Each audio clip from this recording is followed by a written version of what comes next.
मित्रों, यह सितंबर माह है। 14 सितंबर को हिंदी भाषा को हमारी राजभाषा का दर्जा मिला था। इसलिए 14 सितंबर को हिंदी दिवस मनाया जाता है और सरकारी संस्थानों में हिंदी पखवाड़ा मनाया जाता है। कहीं पर यह 14 सितंबर से शुरू होता है, होकर सितंबर के आखिरी तक चलता है और कहीं पर यह आज से अर्थात 1 सितंबर से शुरू होकर 14 सितंबर तक चलता है। तो हमारे संस्थान में आज से जो है हिंदी पखवाड़े की शुरुआत हुई है और आज काव्य पाठ हुआ। मित्रों, हिंदी के खिलाफ इस समय बहुत देश में माहौल बना हुआ है। लोग कहते हैं कि हिंदी कुछ राज्यों की भाषा है। मैं उन जानकार महानुभाव ज्ञानी लोगों से ये पूछना चाहता हूँ कि जरा हिंदी का मुझे इतिहास बता दे 500-600 साल पुराना, कि हिंदी में कौन सा महाकाव्य था, कौन सा उपन्यास था या क्या था, कि जिससे ये महानुभाव लोग बोलते हैं कि हिंदी जो है इन 4-5 राज्यों में बोली जाती थी। कहाँ बोली जाती थी और कितने वर्ष पहले बोली जाती थी, मैं इन ज्ञानी लोगों से जानना चाहता हूँ। आप अपने दिमाग और इतिहास पर अगर जोर डालेंगे, दिमाग पर जोर डालेंगे और इतिहास को जानने की कोशिश करेंगे तो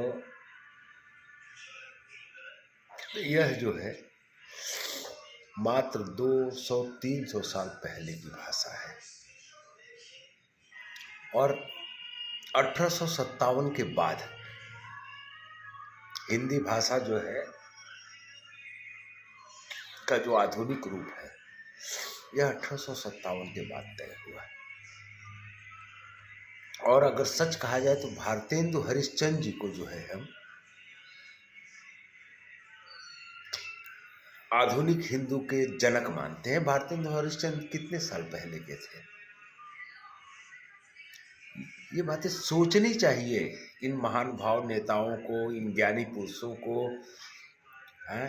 जो भारत के विरुद्ध एजेंडा या हिंदी के विरुद्ध एजेंडा चलाते हैं। इसमें एक व्यक्ति जो है क्षेत्रीय व्यक्ति, नेता, किसी प्रदेश के मुख्यमंत्री हैं वो, और वो दावा करते हैं अपनी सभ्यता को बचाने का कि हिंदी जो है उस राज्य की सभ्यता को खत्म कर देगी।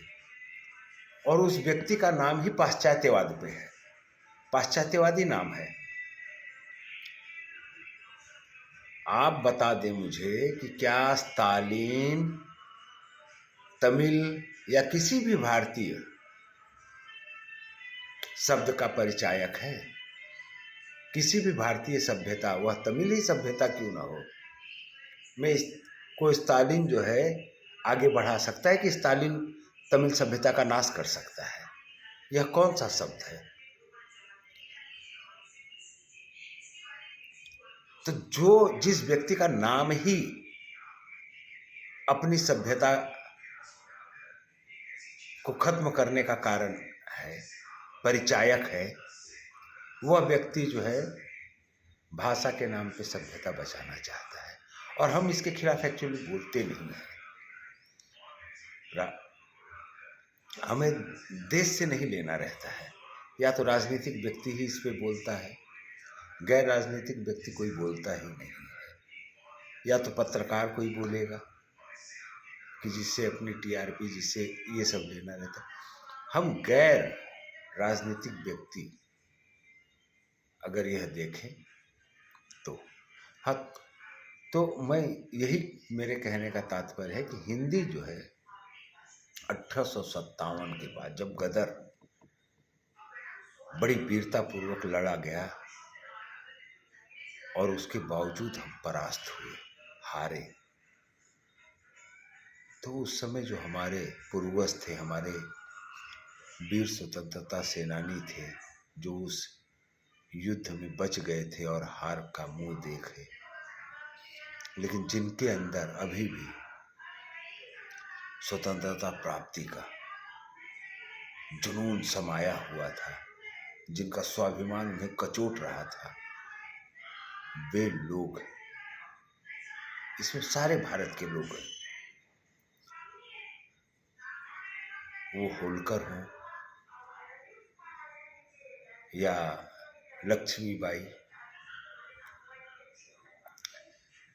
के बाद के लोग हो या तात्या टोपे के बाद के लोग हो, ये सभी लोग थे।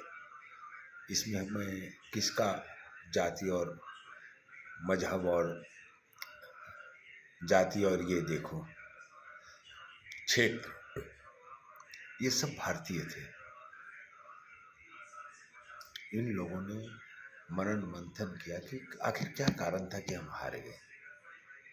तो यह चीज निकल के आई कि हम आपसी सामंजस्यता नहीं बना पाए और इतने बड़े युद्ध को हम एक रूप न दे करके, एक स्वतंत्रता संग्राम का रूप न दे करके, हम जो है कुछ लोगों की लड़ाई में ही रह गए, क्योंकि हमारे पास भाषाई सामंजस्यता नहीं थी। उसका कारण था कि हजारों सैकड़ों साल की दास्ता के बाद जो है देववाणी संस्कृत का ह्रास हो चुका था, पाली भाषा समाप्त हो चुकी थी, अब बोलियां रह गई थी, भाषा की जगह बोलियां रह गई थी भारत में। तब लोगों ने, वो वीर सेनानी, वे स्वाभिमानी हमारे जो पूर्वज थे, उन्होंने मनन मंथन किया कि हमें एक ऐसी भाषा चाहिए जो हमें स्वतंत्रता दिला सके। और उस मनन मंथन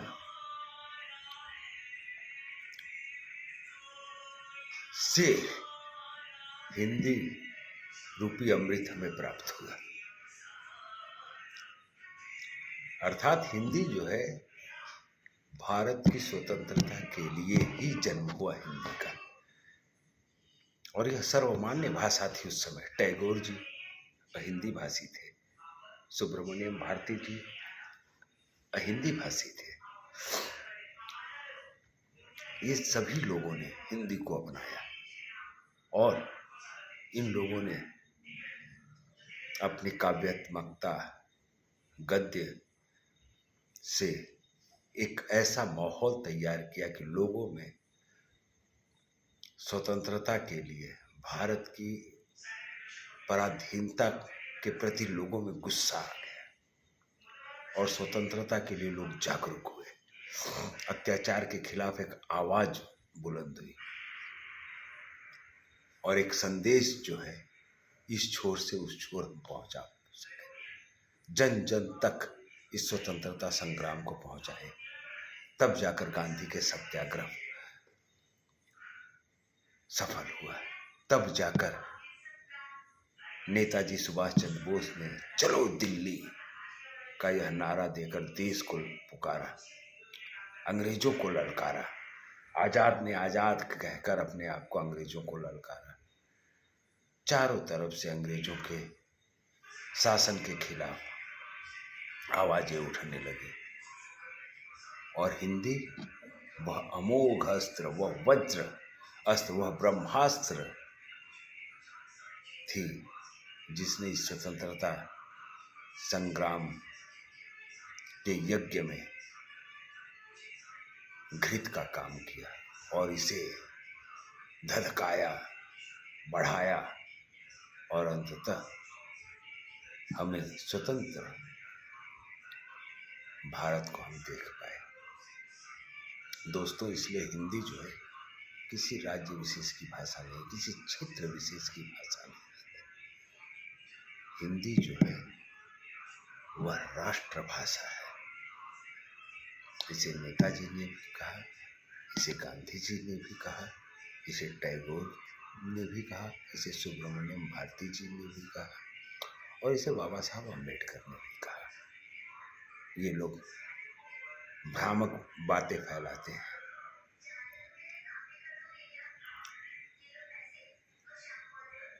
कि हिंदी जो है, क्योंकि कुछ पाश्चात्यवादी लोगों के हाथों में सत्ता आ गई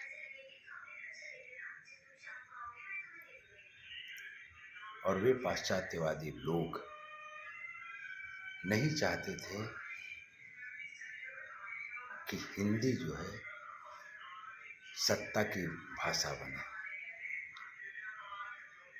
और वे अंग्रेजी को सत्ता की भाषा बनाए रखना चाहते थे और जनसाधारण की आवाज़, ताकि जो है हिंदी जो है जनसाधारण की आवाज़ बन चुकी थी और सत्ता को ये लोग जनसाधारण से दूर रखना चाहते थे। इसलिए इन्होंने अंग्रेजी को बढ़ावा दिया और आज जो है हम उस अंग्रेजी के आज भी गुलाम बने हुए हैं।